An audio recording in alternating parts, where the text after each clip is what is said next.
We have Johnathon Trichter first. Come on up, Johnathon. Johnathon is seeking the Republican Party nomination for New York State Comptroller against Annapolis. So let's hear from Johnathon. He's an investment banker and a public pension and finance expert who works with Harry Wilson at his restructuring firm, Maleva Group. So, Johnathon, welcome to Queens Village Republican Club. Thanks, Phil. It's nice to be back. Thank you so much for the introduction. Vicki, I'm so sorry. I cut you short. So I'll try to... She's next. All right, cut you off. But you'll be next. Thanks, everybody. So first, let me say that I'm so thrilled to be here. David, it's nice to meet you. I want to say shout out to the candidates, Vicki as well. Joe also, thanks for having me. I got the invite a few weeks ago from you guys. And then Joe, it's always nice to hear you speak, one of my favorite speakers. How are things? Not the first time I've heard you speak. I'm familiar with Queens Village. I used to come here every Sunday. My parents were raised down the block. My parents went to Barton Van Buren High School, I guess PS 33 before that. You went to both of them. And then my grandmother, I used to come every Sunday up until the day she died, 101 years old. Too soon, though, really. I'm running for state comptroller, so you know this speech is going to be a barn burner, right off the bat. The state comptroller of New York is uniquely powerful, though. It's the most powerful comptroller in America by far, and it's got a number of what I call superpowers, and I go through them in my stump speech. I'm going to break it down a little bit, though, because we're running late, and I'll be quick. The state comptroller of New York is the sole fiduciary of the New York State Pension Fund. And that's a fancy way of saying he's in charge and at large. And it's a $200 billion pension fund. It's the market power of a Saudi prince, if you think about it. And not only that, but you may read a lot in the newspapers about public pension problems. They're huge defined benefit public pension plans, very complicated, and they allow for a lot of skullduggery. And one thing that the current comptroller, Tom DiNapoli, is he's kind of a creature of Albany. You may recall he was selected as comptroller, handpicked by Shelley Silver over the objection of every editorial board in the state. And he was handpicked at a time when there was a vacancy after Alan Hevesy, the previous comptroller, was hauled off to prison. And hasn't done much, really, to kind of right-size and fix a lot of pension problems in New York State. And in my background, I am a public pension expert. I've actually restructured public pension funds that are in distress in my private sector career, working for Harry Wilson, as Phil mentioned. I restructured one of the most distressed public safety pension funds in America in Jacksonville, Florida. There are very few successes when it comes to reforming and working out public pensions because the problems are so complex and the benefits are guaranteed. But there are a lot of problems, and they really need to be addressed instead of swept under the rug. And these problems are coming to a head, right? Puerto Rico's at the vanguard of the crisis, but Chicago and Illinois aren't far behind. And New York State, which the comptroller touts as the best funded and best managed in America, by the way, they're neither. And not only are they not the best managed and best funded, but nobody has ever said, and actually if you Google, New York State Pension Fund is ranked among the best managed and best funded pension funds in America, you'll see it pop up in Google over 100 times where Tom DiNapoli has made this claim, and it's not true. It's never been ranked as the best managed. It's up there certainly with the best funded, but it's because it's the head of places like Chicago and Illinois, Puerto Rico, and New Jersey, which are in distress. And even so, the comptroller claims that it's 94.5% funded, which isn't 100% funded, but it's really not even 94.5% funded for reasons that are very complicated. I have a background in this, and it's the reason I'm running for the office. I never actually thought I'd run for office. I'm not a lawyer. I have no passion for the law, no passion for legislation. I don't have that many friends. I couldn't even muster kind of a quorum for legislation to move it through office. The comptroller's office in New York State is an executive position. You could do these things. You could use the superpowers of the office by fiat without asking anybody. There's no board. And so you're the sole trustee of a pension fund, which is a system that's in crisis across America. And this is New York. We're the financial capital of the world. If our comptroller actually did something about the pension fund, accounted for its liabilities honestly, put in place best practices, then other states, cities, municipalities that are in trouble could follow our lead. We could take our place at the front line of the financial world, which we're supposed to be, and we could strut our stuff and let others follow our lead. In addition, constitutionally, the comptroller has unbelievably broad mandates to audit every state agency, every state program, any state entity, and any public authority in New York. So think about this. In the end of December of 2017, some of you may remember there was a New York Times article written by Brian Rosenthal, one reporter. And he found some of the most fundamental problems with the NTA. He uncovered them. He found that it costs 5 to 7 times more to build a new mile of subway track in New York than the average in the rest of the world. And that includes France. One reporter and 2 researchers were in the byline. What we know about what's wrong with the NTA, we know from Brian Rosenthal, we know from Nicole Gelinas at the Manhattan Institute, and another policy analyst at the CBC, the Citizen Budget Commission.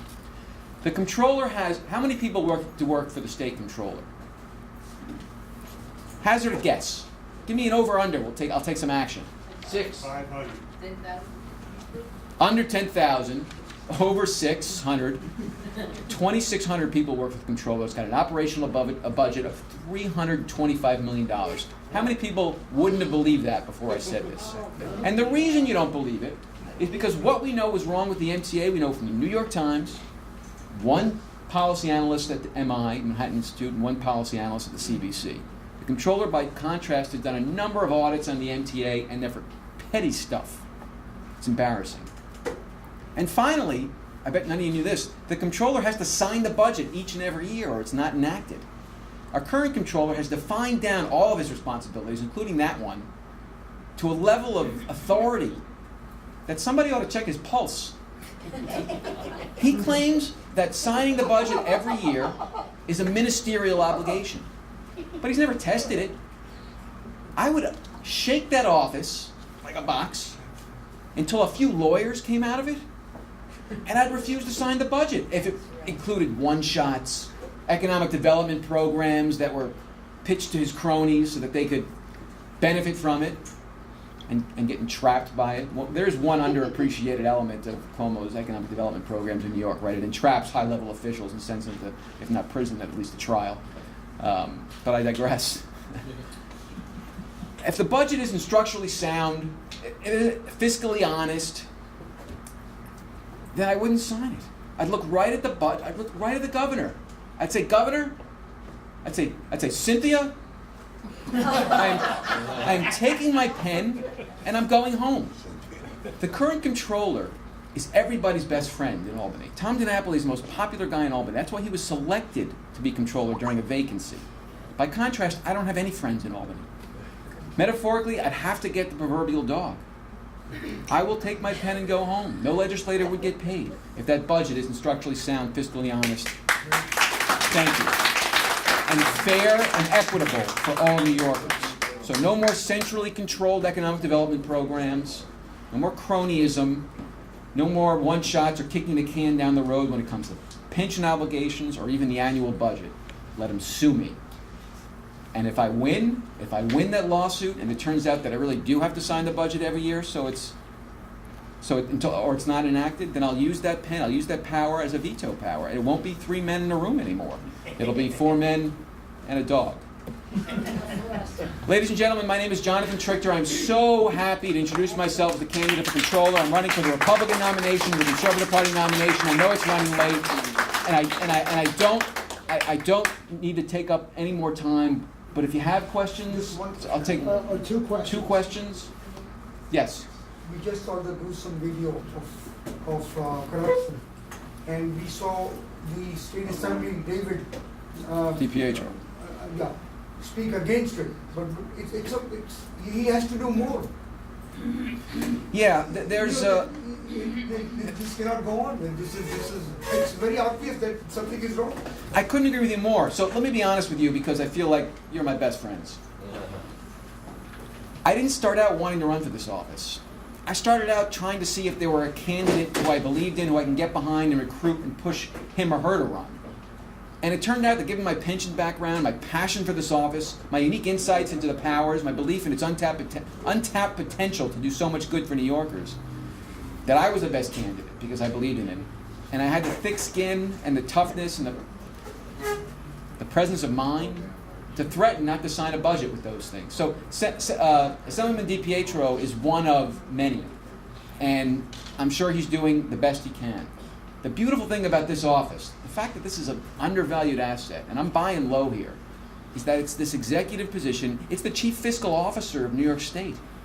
And I believe that if I don't sign the budget, it wouldn't get enacted. And I'd use that singularly, single-handedly, by fiat, unilaterally, to stop the kinds of things that DPH was talking about. So important your position, I'm telling you, this is very important. I agree.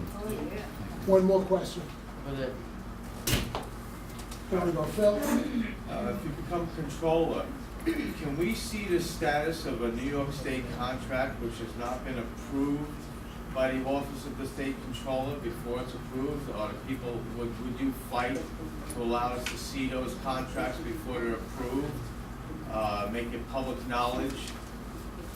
So the question, I think, has to do with the fact that the controller signs off on all on contracts. Actually, it used to be all contracts, but then Cuomo started chipping away at that, so he no longer signs off on SUNY contracts. And that's so that Cuomo could run his economic development stuff through SUNY Poly, and of course that turned out well, right?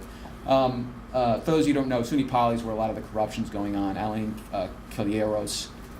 Did I pronounce that name right, Congressman Pappas? It's a Greek name, Kilieros. Alain Kilieros. I thought you might know who he is. Anyway, he's the one of the executive director of a lot of Cuomo's economic development schemes, and he's on trial as well. So stay tuned for that. But the question is, would I allow contracts to be viewed before I sign off on them? Is that the question? Right. Yeah. So in general, I would be much more transparent about everything I did, and so I'm leaning towards yes, but I'd have to look into it to see if there's any legal reason why I couldn't. But I don't see why not. My instinct and my policy instinct would be sure. Thank you. Thank you very much, Johnathon Trichter.